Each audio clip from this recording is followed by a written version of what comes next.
Hayırlı күн. Бүгін біз DFSM сериялы гравитациялық типті диспенсерге шағын шолу жасаймыз. Салмақ жабдықтары зауыты. Негізінен диспенсер 5-тен 50 килограммға дейінгі дозалау диапазоны бар ашық типтегі қаптарға жеңіл сусымалы өнімдерді мөлшерлеу үшін қолданылады.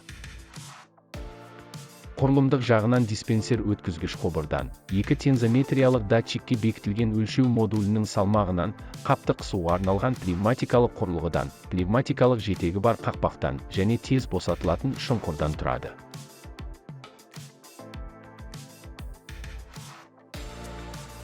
Дозалау құбыр арқылы өтетін материалдардың ағынын реттейтін қақпақпен қамтамасыз етіледі. Дозалау дәлдігі 2 режимде, дөрекі дозалау режимінде клапанның жұмысымен қамтамасыз етіледі. Материалдың негізгі бөлігі төгіледі. Бұл дозалау уақытын қысқартуға мүмкіндік береді. Дәл дозалау клапанның жұмыс режимінде қақпақ құбыры арқылы өтетін материал ағынының бір бөлігін жабады. Бұл материалдың салмағын жоғары дәлдікпен беруге мүмкіндік береді.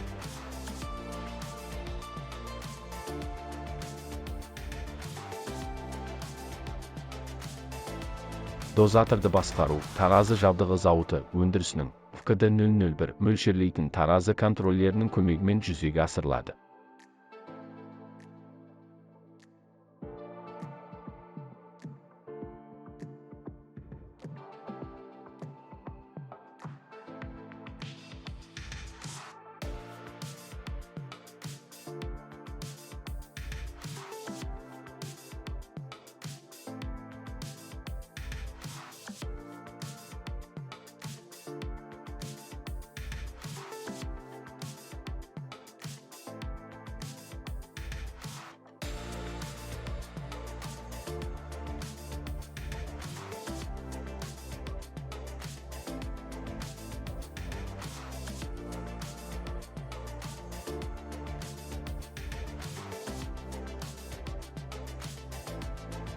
Сіз бұл жабдыққа салмақ жабдықтары зауытының сайтында тапсырыс бере аласыз. Вазбау.